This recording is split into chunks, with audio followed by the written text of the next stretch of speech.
দেখুন বিষয়টা হচ্ছে এখন আমাদের গেনিং সিরিজ চালু হয়ে গেল, 1.5 মাস চলবে। এবার মনে করুন আজকে আপনি 17.5 ডাম্বেল দিয়ে আপনি লাস্ট ইনক্লাইন ডাম্বেল প্রেস নেবেন।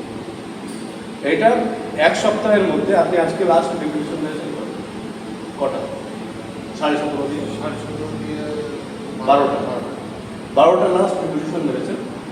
এটাকে এই 1 সপ্তাহের মধ্যে মানে কাল স্যাটারডে পরের স্যাটারডে পর্যন্ত আপনি ট্রাই করবেন যে এটা 15 থেকে 18টা রিপিটিশনে নিয়ে যাওয়া, 17.5 দিয়ে ওয়েট ইনক্রিজ করবেন না। যখন হয়ে যাবে ফের নেক্সট উইকে গিয়ে আপনি 20 দিয়ে আপনি 12টা হোক বা 13টা হোক আপনি রিপিটিশন কমপ্লিট করবেন, ঠিক আছে? এবার 20 দিয়ে আপনি ওই উইকটা ট্রাই করবেন যে যাতে করে আপনার ওই 1 উইকের মধ্যে 1 উইকের মধ্যে যেন আপনি ওটাকে আবার 15 থেকে 18টা রিপিটিশন নিয়ে যেতে পারেন। দেন ওটা যখন কমপ্লিট হয়ে যাবে নেক্সট উইকে গিয়ে আপনি মানে 22.5 কেজি দিয়ে আপনি ট্রাই করবেন, ঠিক আছে? তো এইভাবে করে ওয়েট ইনক্রিজ করতে হবে, রিপিটেশন ইনক্রিজ করতে হবে। এটা 1.5 মাস এই প্রসেসিংটা চলবে। এই 1.5 মাস একই শিডিউলে ওয়ার্কআউট করতে হবে, ঠিক আছে?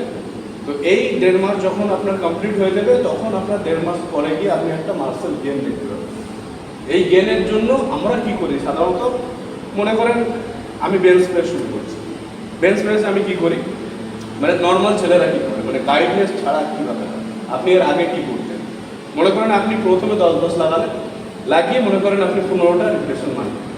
ফের আপনি 20 লাগিয়ে নিলেন, 20 লাগিয়ে নিয়ে আপনি খুব কষ্ট করে 10টা রিপিটেশন মারলেন। তারপরে কি করছেন আপনি 25 কিংবা 30 লাগালেন, লাগিয়ে আপনি কি করছেন খুব কষ্ট করে কারো সাপোর্ট নিয়ে আপনি 10টা রিপিটেশন বার করছেন। এটা একদম মানে মার্সেল গেনের জন্য এটা একদম ভুল না।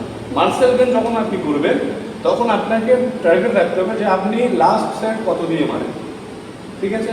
আপনি লাস্ট সেট মনে করেন 30-60 দিয়ে মারেন, তাহলে আপনাকে ওখানে ভাগ করতে হবে যে আমি এখন মানে 30-60 নেবো না, প্রথম সেটে আমি 20-40 নেব, ঠিক আছে?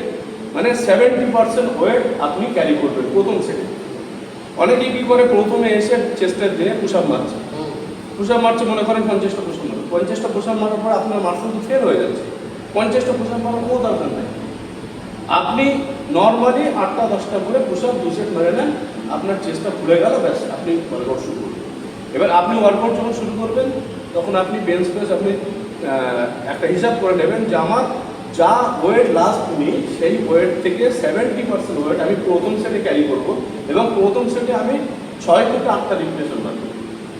আমি পারবো আরও 15টা কি আরও 8টা, কিন্তু আমি 8টা মারবো না, শুধু 6টা থেকে 8টা রিপিটেশন মারবো, আমি 15টা মারবো। দেন সেকেন্ড সেটে গিয়ে আমি ফের 6 থেকে 8টা রিপিটেশন মারবো, ওয়েট একটু ইনক্রিজ করে দিলাম 25 মানে 50 কেজি হয়ে গেল।